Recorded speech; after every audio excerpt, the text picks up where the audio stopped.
Okay, guys, this is Ethan Abroad, and today I'm going to be telling you guys about my visa process. So, my visa process for Colombia to get a visa has been extremely difficult, right? So, I ended up, getting a visa lawyer to assist me, but I ran across a little hiccup. So they're now requiring, foreigners, I guess everyone who's applying for a visa, at least specific kinds. The visa I'm applying for, it's a digital nomad visa, right? So the visa that I'm trying to get requires a FBI background check.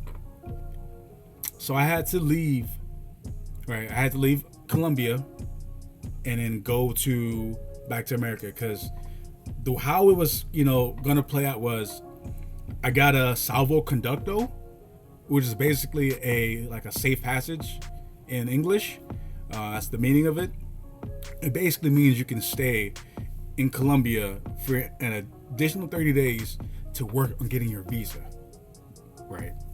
Okay. So I was gonna stay the extra 30 days, but the issue was I needed, they came back after I applied for the visa stating that, hey, you need to provide an FBI background check, and it has to be apostilled, right? So I'm going on my computer, click. I'm looking for how to get this background check in Colombia because I don't want to leave. And I come across a website that says, hey, they're going to charge you $585 and they'll get the fingerprints and they get the background check done, right? So I'm thinking in my head, that's good, but if they can guarantee they can get it done in 30 days, then I'll pay for it, right? But if not, it doesn't make any sense because after 30 days, I have to leave the country, and that's just how it works. So I'm asking them questions, a bunch of questions. I got their WhatsApp. I'm messaging back and forth. I'm asking them, how long is it gonna take to get the FBI background check, and then you got to get it apostilled, which basically means that you're getting it authenticated to make sure that it's 100% legit, right? So asking me questions and then telling me, we can do it in 30 days, but we also need to get it translated, right? So I'm like, okay, that's a lot.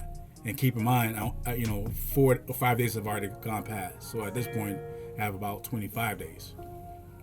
So I decide not to go with them because I'm like, I'm not gonna pay somebody $585, while I can just take a flight back home and then get it done myself. And I probably will have to start the process right back over, but it's still at least guaranteed that when I get home, I can, get it done, get the fingerprints, and then get it apostilled, and then, get the application, visa application, start the process back over, right? So I went back to the States.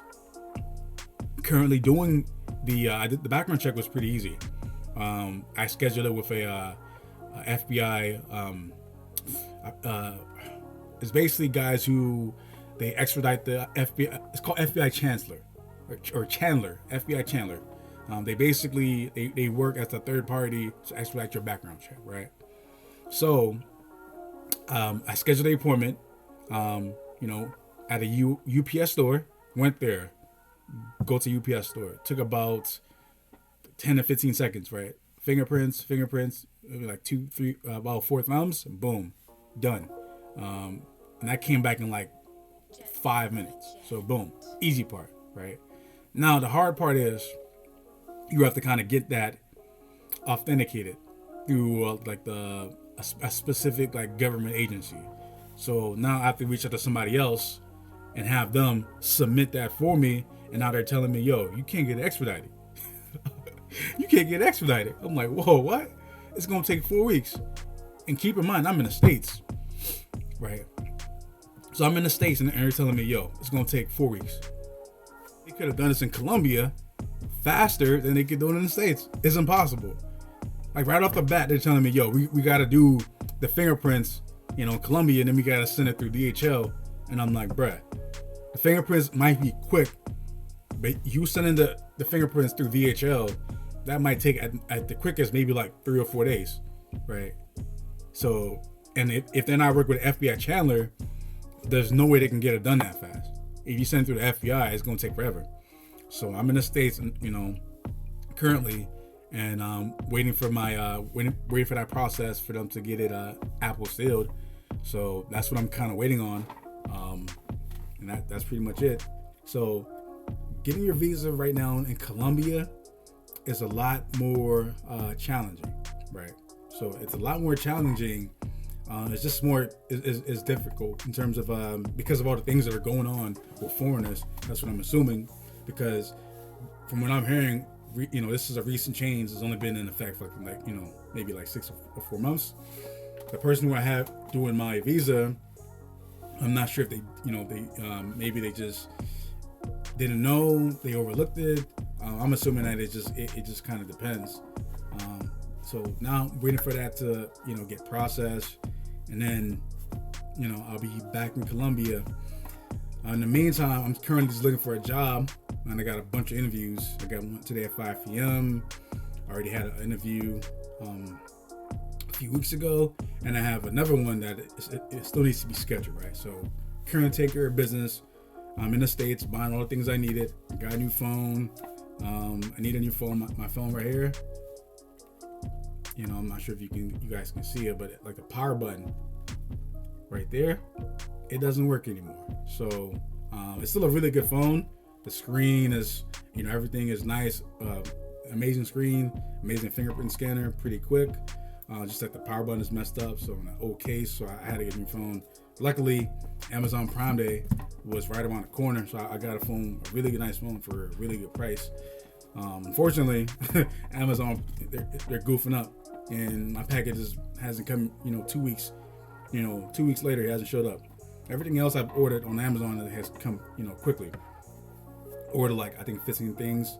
They've all come quickly. For some reason, the phone, probably because it was so, it was such a good deal that it's probably back stock. So I'm assuming that the phone is just back stock, and they don't want to tell me. They did give me a credit, $20 credit, and they ended up ordering me a replacement phone, and so that's supposed to come on Friday. But the first one I ordered, I don't know what's gonna happen to it. They say if I do get it, call them back, and then if they want me to return it, return it. Other than that, keep it. But that's besides the point, right? So this video is about my visa application. That's what I'm just following up on. And basically, to get your visa for Colombia, especially there's a Nomad visa, you're going to need 3 bank statements from the last 3 months of you working, a remote job. You also need to have a letter from your current employer stating that you are allowed to work remotely. Third, you need medical insurance. Right, you need medical insurance for at least a year. And I believe you need I think it's like a 4x4 picture or a 2x2 picture of you, white background for them to once you get your ID, Colombian ID, that's probably the picture that they're going to use. What else do you need? I have like a list. I don't have it put on my screen right now because I'm, recording a video, but that's the main things that I remember. I have the whole breakdown. I'm going to post another video of giving you guys the entire breakdown. Or actually, let me just pull it up right now. Let me see. Actually, this is gonna be a little tricky. Nah, I'm good. So I'm gonna update you guys later on that. But that's just like one of the the few things that you need to get your visa in Colombia. Things are changing, right? A lot of people are things getting a lot more strict because of all the things that are going on with foreigners coming down to Colombia. Doing pay for play. They're doing with pros, and kind of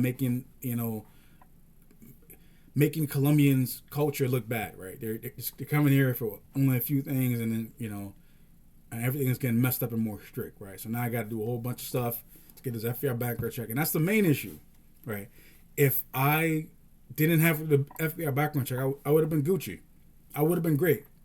I wouldn't have to have jumping hoops to get my visa. So basically, I got an apartment, in Cali, Colombia, right now, and I'm paying for rent. Luckily, it was only for $4 a month, like $4.10 a month. You know, so luckily it's not too crazy, but I'm just paying for it, and I got to be out the country for at least 1 or 1.5 months, probably 2 months at this point. But that's what's going on. And thank you guys for watching this video. I appreciate you. You know, my Colombian dating Colombians did really well. You guys really loved that video, so I guess I'll probably make more in the future because you guys love the video. All right, so thank you for watching the video. You guys have a wonderful day. Enjoy.